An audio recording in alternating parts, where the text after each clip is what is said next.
और नागौर सांसद हनुमान बेनीवाल का बड़ा बयान सीएम भजनलाल शर्मा को लेकर दिया है। बड़ा बयान जयपुर में प्रेस वार्ता करते हुए बोले बेनीवाल, कहा सीएम को पता ही नहीं उनके दिन का क्या कार्यक्रम रहेगा। सीएम भजनलाल शर्मा कहीं खरबूजा खिला रहे हैं। सब जानते हैं कि भजनलाल के अंदर कितना बचपना है और राजस्थान के बच्चे भजनलाल का नाम सुनते हंसने लग जाते हैं। एक मजाक सा बन गया है।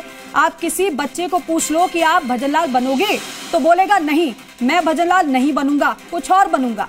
सांसद बेनीवाल का ये बयान वायरल हो रहा है। अब सोशल मीडिया पर तेजी से वायरल हो रहा है सांसद हनुमान बेनीवाल का यही बयान। आपको सुनाते हैं हनुमान बेनीवाल की ओर से क्या कहा गया, सुनिए। पता ही नहीं मुख्यमंत्री को कि मेरा आज का दिन क्या कार्यक्रम रहेगा और कल क्या रहेगा। कहीं खरबूजे काट के खिला रहे हैं, कहीं इनसे कोई माहौल थोड़ी बनेगा राजस्थान के अंदर। सब जानते हैं भजनलाल जी के अंदर कितना बचपना है। राजस्थान के बच्चों को अगर जाके पूछना है, भजनलाल जी हंसने लग जाते हैं। बच्चे ये कहते हैं हमें भजनलाल मत कहो और कुछ भी कह दो।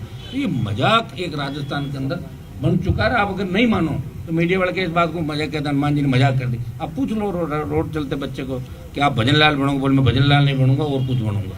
तो ये हालात राजस्थान की, मैं नहीं कह रहा हूँ, ये पूरा राजस्थान और देश चीख चीख के कह रहा है, क्योंकि उनकी कथनी और करने के अंदर कुछ भी नहीं। जब पूर्व मुख्यमंत्री ने क्या बयान दिया बताओ, वसुंधरा जी का बयान था कि पानी को लेकर अफसर सो रहे हैं और जनता त्रस्त है। और हमारे वरिष्ठ सहयोगी विष्णु शर्मा हमारे साथ जुड़ रहे हैं। विष्णु, हनुमान बेनीवाल ने क्या कहा वो हमने दर्शकों को सुनवाया, क्योंकि अब विपक्ष सवाल कड़े पूछ रहा है कि आप कह तो कुछ रहे हैं लेकिन धरातल पर कुछ और नजर आ रहा है। हनुमान बेनीवाल ने इसी को लेकर सीएम पर निशाना साधा। बिल्कुल, हनुमान बेनीवाल ने आज प्रेस कॉन्फ्रेंस बुलाई थी और प्रेस कॉन्फ्रेंस में न केवल राजस्थान सरकार बल्कि केंद्र सरकार पर भी जमकर निशाना साधा और वही मुख्यमंत्री पर भी कई कटाक्ष किए। साथ ही जो राजस्थान की सरकार है उसे पर्ची की सरकार करार देते हुए कहा कि 5 पावर सेंटर है जिनसे ये सरकार चल रही है। खुद मुख्यमंत्री को पता नहीं कि कहाँ क्या करना है। सुबह उठने के बाद और उसके बाद उनके पास पर्ची आती है, उसके आधार पर वो काम करते हैं। इसके साथ ही उन्होंने मुख्यमंत्री की कार्यशैली को लेकर भी सवाल किए और सवाल खड़े किए कि मुख्यमंत्री कहीं बैठ के खरबूजा खा रहे हैं, कहीं चाय पी रहे हैं और अलग अलग जो अनर्गल है आरोप वो लगाए। और इसको लेकर बेनीवाल ने कानून व्यवस्था का मामला भी उठाया और एसआई जो भर्ती परीक्षा है वो उसको रद्द करने की मांग की और इस मामले को लेकर परसों से वो आंदोलन पर भी उतरेंगे।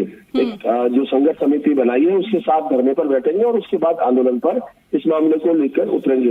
हालांकि बीजेपी प्रदेश अध्यक्ष मदन राठौड़ ने भी इस बात को लेकर कहा कि वो विपक्ष में है, कुछ भी बोल सकते हैं, हनुमान बेनीवाल की कार्यशैली ऐसी है।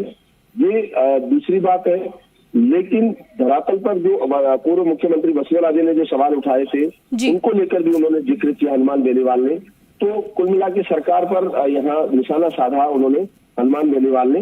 तो एक जो मामला है राजनीति में विष्णु, ठीक है, हम रुक करेंगे आपका। सांसद हनुमान बेनीवाल खुद हमारे साथ इस वक्त जुड़ रहे हैं। हनुमान बेनीवाल जी, आपने तो तमाम बातें कही हैं और सीधे सरकार को आप घेर रहे हैं। वाकई में जो दावे किए जा रहे थे धरातल पर वो नहीं नजर आ रहे हैं क्या?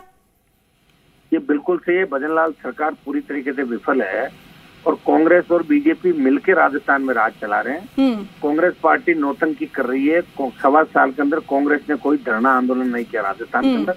राष्ट्रीय लोकतांत्रिक पार्टी अकेली किसान जवान की आवाज बन के और इस सरकार से लड़ रही है। एसआई भर्ती को लेकर परसों जब बड़ा आंदोलन कर रहे हैं राजस्थान के अंदर और तमाम वो भर्तियां जो कांग्रेस टाइम के समय जो भर्तियां हुई थी, जिनके पेपर लीक हुए और जो बात बीजेपी ने सड़क पे कही कि हम सरकार में आए तो सीबीआई जांच कराएंगे, आईसी का पुनर्गठन करेंगे, ये करेंगे। और तो और प्रदेश के अंदर ये स्थिति होगी। भजनलाल जी को तो सीरियस ही नहीं लेते लोग। आजकल तो बच्चों को भी अपन कहते हैं ना तो भजनलाल बनेगा क्या, हंसने लग जाता है कहता मुझे भजनलाल मत कहो। ये स्थिति है राजस्थान के अंदर।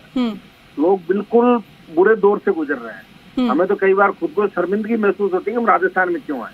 ये स्थिति बन गई बीजेपी कांग्रेस का ये गठबंधन राजस्थान में चल। तमाम वो जो जिनके ईडी रेड कर रही है वापिस जा रहे हैं, बीजेपी नेताओं से मिल रहे हैं, कांग्रेस वालों को बचा रहे हैं, कांग्रेस की खबरें छपवा। तो क्या है राजस्थान में साठगांठ चल रही है। तो जो लड़ाई आरएलपी लड़ रही है तीसरे मोर्चे की, हो सकता है कि हमारी सीटें नहीं आएंगी लेकिन राजस्थान का जवान किसान आरएलपी की ओर देख रहा है और इस बार बड़े मजबूत रूप से हम लोग उभरेंगे।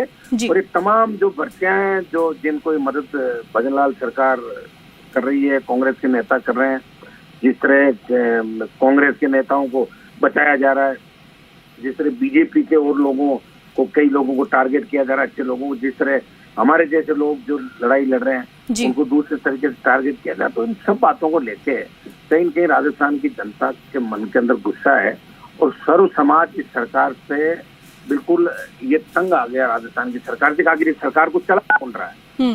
कोई भजनलाल की कथनी करने में मतलब कोई कथनी कुछ है करनी कुछ है। कभी तो मोदी को श्रद्धांजलि दे देते हैं, कभी सत वो कर देते हैं सत अकाल, कभी किसी को नमन, किसी को श्रद्धांजलि, कभी खरबूजा काटना, कभी कुछ ना, ऐसी हरकतें ये कर रहे हैं जिससे प्रदेश कहीं न कहीं राष्ट्रीय स्तर पर बदनाम हो रहा है राजस्थान की। आप देखो कि राजस्थान में क्या पर्ची का सीएम बना, ये स्थिति है राजस्थान। ठीक है हनुमान बेनीवाल जी, शुक्रिया हमारे साथ जुड़ने के लिए, बातचीत के लिए। तो देखिए हनुमान बेनीवाल को आपने सुना, वो कह रहे हैं कि राजस्थान में सारे काम हो रहे हैं, बस काम नहीं हो रहा। जो दावे किए गए थे बड़े बड़े, वो दावे तो खोखले साबित हो रहे हैं क्योंकि धरातल पर तो वो नजर ही नहीं आ रहा।